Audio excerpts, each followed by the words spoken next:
Rajamahendravaram Prasadaditya mall వద్ద August 3న రాత్రి జరిగింది కేవలం సాధారణ రోడ్డు ప్రమాదమా లేక ఒక భయంకరమైన దారుణమా? వైద్య విద్యార్థిని ప్రియాంక ప్రాణాలు కోల్పోయిన ఈ దారుణంలో అసలు ఏం జరిగింది? మృత్యువుతో పోరాడి ప్రియాంక కన్ను మూసిన తరువాత ఈ కేసులో ఒక్కసారిగా కీలక మలుపులు చోటు చేసుకున్నాయా?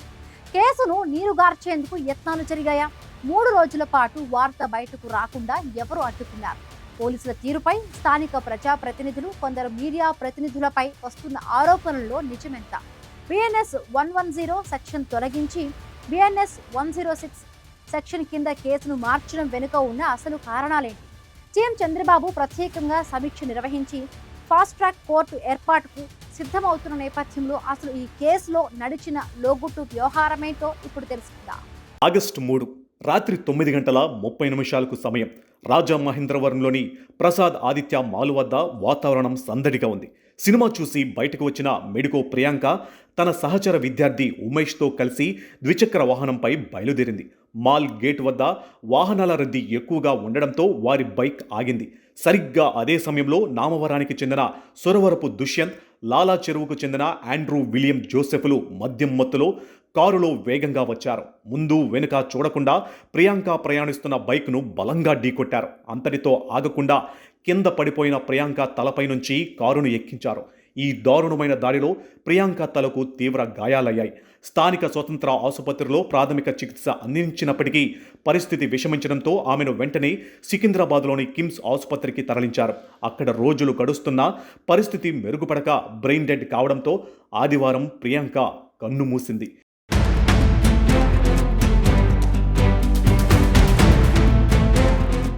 ఈ దారుణం జరిగిన నాటి నుంచి అనేక అనుమానాలు తలెత్తుతూనే ఉన్నాయి. సంఘటన స్థలంలో జరిగిన ఘర్షణ, దానికి సంబంధించిన పూర్తి సీసీటీవీ ఫుటేజ్ ఇంతవరకు బయటకు రాకపోవటం అనేక సందేహాలకు తావిస్తుంది. మాల్ లోపల నిందితులకు, మాల్ సిబ్బందికి మధ్య గొడవ జరిగినట్లు ఆధారాలు ఉన్నా ఆ ఫుటేజ్ బయటకు రాకుండా ఎవరు అడ్డుకున్నారు? ప్రియాంక మాల్లోకి ఎప్పుడు వచ్చింది? నిందితులు ఎప్పుడు వచ్చారనే కీలక దృశ్యాలను పోలీసులు అధికారికంగా వెల్లడించలేదు. కేవలం వాహనంతో ఢీకొట్టిన దృశ్యాలు మాత్రమే బయటకు రావడం వెనుక ఉన్న కారణాలు ఏంటి అనే అనుమానాలు తలెత్తుతున్నాయి. ప్రియాంక పోస్ట్మార్టం నివేదిక, కెమికల్ విశ్లేషణ నివేదిక వచ్చిన తర్వాతే ఎఫ్ఐఆర్లో మరిన్ని కీలక మార్పులు చేసే అవకాశాలు కనిపిస్తున్నాయి.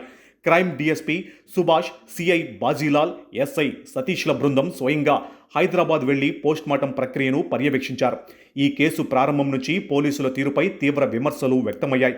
ఆగస్టు 3న ఘటన జరిగితే ఆగస్టు 6 వరకు నిందితులపై బలమైన కేసులు నమోదు చేయకపోవడంపై అనేక ఆరోపణలు వచ్చాయి. మొదటి నుంచి సాధారణ సెక్షన్లతో కేసును ముగించే ప్రయత్నం జరిగిందనే ప్రచారం నడిచింది. అయితే ఘటన తీవ్రతను బట్టి ప్రజల్లో వచ్చిన ఆగ్రహాన్ని చూసి అధికారులు రంగంలోకి దిగారు. బాధితురాలి స్నేహితుడు వెంకట దుర్గసాయి ఇచ్చిన స్టేట్మెంట్ ఆధారంగా పోలీసులు కేసు దర్యాప్తును వేగవంతం చేశారు.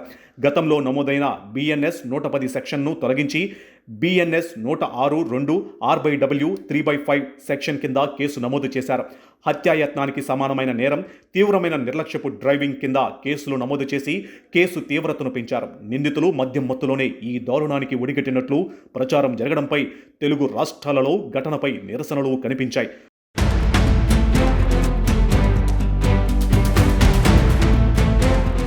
అయితే ఈ ఘటన ఆగస్టు 3న జరిగితే దాదాపు 3 రోజుల పాటు ఏ మీడియాలోనూ ఈ వార్త ప్రముఖంగా రాలేదు.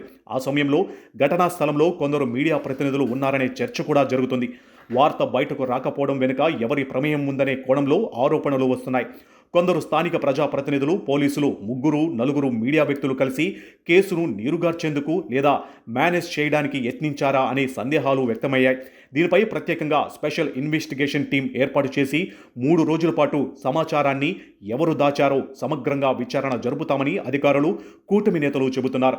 ఈ నిశ్శబ్దం వెనుక ప్రభుత్వ ప్రమేయం ఏమీ లేదని స్పష్టం చేస్తున్నారు. మరోపక్క ఎమ్మెల్యే ఆదిరెడ్డి వాసు కూడా తీవ్రంగా రియాక్ట్ అయ్యారు.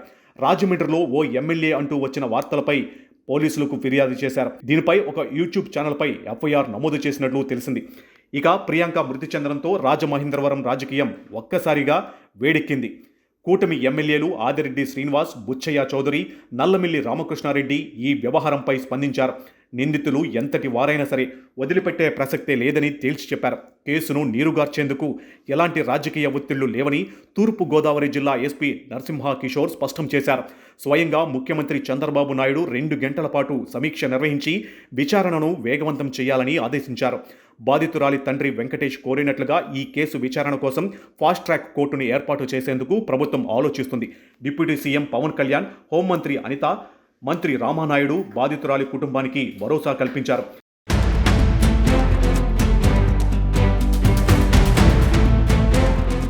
ప్రస్తుతం నిందితులు సురవరపు దుష్యంత్, ఆండ్రూ విలియం జోసెఫ్లు రిమాండ్లో ఉన్నారు. వారిని కస్టడీలోకి తీసుకుని విచారించేందుకు పోలీసులు రాజమహేంద్రవరం కోర్టులో 5 రోజుల కస్టడీ పిటిషన్ దాఖలు చేశారు. పోలీసుల తరపున న్యాయవాది దాఖలు చేసిన ఈ పిటిషన్పై 1-2 రోజుల్లో ఉత్తర్వులు రానున్నాయి. నిందితులను కస్టడీకి తీసుకుంటే మాల్ దగ్గర అసలు ఏం జరిగింది, కారుతో కావాలనే ఢీకొట్టారా లేదా అనే విషయాలపై పూర్తి ఆధారాలు లభ్యమయ్యే అవకాశం ఉంది. మరోవైపు ప్రియాంక తండ్రి మాట్లాడిన వ్యాఖ్యలను కొందరు వక్రీకరించారని కుటుంబ సభ్యులు వాపోతున్నారు. పోలీసుల విచారణపై తమకు పూర్తి నమ్మకం ఉందని, తమ బిడ్డ చావుకు కారణమైన నిందితులకు కఠిన శిక్ష పడే వరకు పోరాడతామని కుటుంబ సభ్యులు స్పష్టం చేస్తున్నారు.